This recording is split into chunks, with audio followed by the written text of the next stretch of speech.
Hi everyone, welcome back to Makeup Monday with the Beauty Club.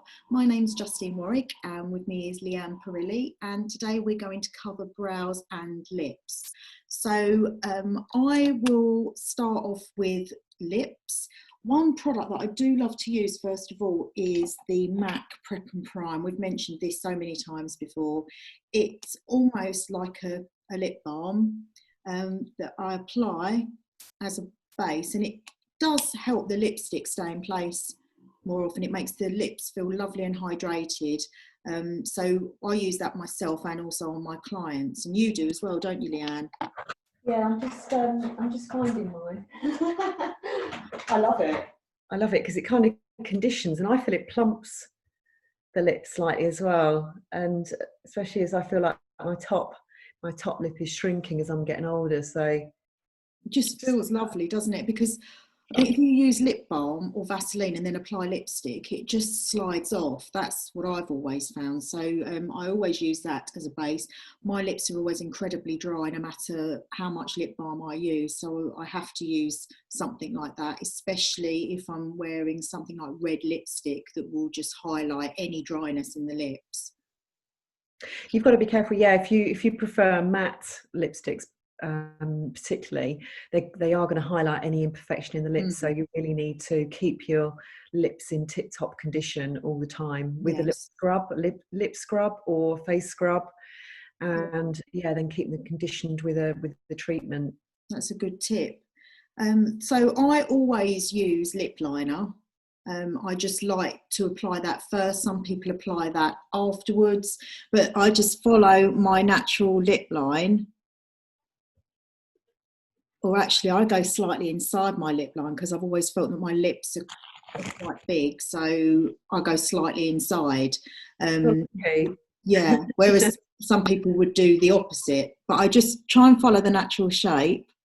What pencil are you using? It's MAC Dervish. Oh, nice. It doesn't really show up a lot, but I want something quite neutral, really.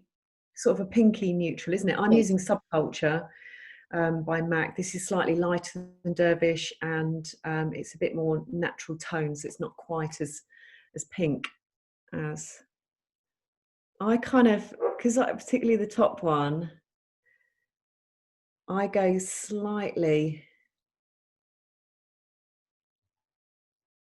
ever so slightly outside, because I want to make that top lip look fuller. I think this is when it's really useful using a lip pencil, because you can create the lip line that you want to a certain extent. Whereas if you're applying the lipstick directly, that would be more difficult to achieve. Yeah, and it helps to balance out the lips as well. If your lips aren't even, top and lower lip or side to side, it can help to just balance everything out with the pencil, so it just makes it a lot easier. Definitely. And it just gives a more defined look to the lips, doesn't it, and holds the colour better with colour mind. And I think it helps to stop the lipstick from bleeding as well. So the lipstick I'm going to use today is one of my favourites, which is Twig by MAC, which has got a pinky tone. Look, there's not much left to it. Slight pinky tone to it, which I want to use to complement the burgundy colours that I've used on my eyes. And I've actually filled in all of my lips using the lip liner because it provides a bit of a base for the lipstick to grab onto. And so I'm just applying straight from the bullet. If we were working professionally, we would be decanting the lipstick and applying with a lip brush, which does give you a lovely finish. But on a day-to-day basis, it's much quicker to go straight from the bullet. So I'm just following my lip line and press them together as we all do. Yeah, perfect. I'm using, mine's very small as well, but it is a MAC Love Me lipstick in Tray Blasé. That's lovely, isn't it? Real nice, hydrating kind of texture to it, isn't it? That one. Yeah, they're quite pigmented. So if you do suffer with dry lips, it's got a bit of a sheen to it, but not too glossy. And it's quite pigmented, so it does kind of, I don't know, they're strange, aren't they? They kind of stain stain the lips, even Mm. a lightish colour like this one. Which you wouldn't expect, would you? But that's quite a new range that MAC have done. It's got beautiful packaging.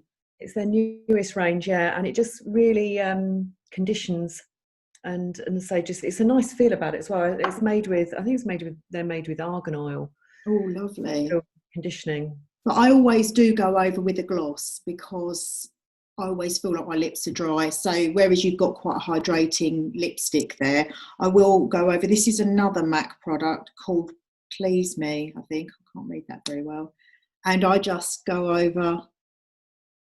It's quite a neutrally pinky shade, but it just gives it a little bit of a sheen, which I think is more youthful for me personally. Yeah, I'm not a gloss girl at all, but everyone has their own preferences, and it's how it feels, it's how it looks, how it feels on your lips. You know, if you like the feel, some people don't like the feel of something sticky or something greasy. They just want something very dry, so they go for more of a matte one. I totally agree. I think it's just because of the dryness of the lips, and also by using a different gloss, you can get a completely different look from the lipstick underneath. So I could have used one that's more sort of peachy toned over the top and would have got a different look from that. So that's another reason why I quite like doing it. But I absolutely agree, it's very personal. Some people really like the feeling of the matte lipsticks, don't they? I think for 2020 though, I think it has moved from whereas last year it was more of a matte look, more of a velvet. I think now this year gloss is huge, and I think it gives it more. When you do add a gloss, it makes the lips look more three-dimensional. Yes. Excuse me. And I think it's just it's on trend at the moment to add a more glossy look, to use a matte lipstick and with a gloss over the top. Yes, yeah, absolutely.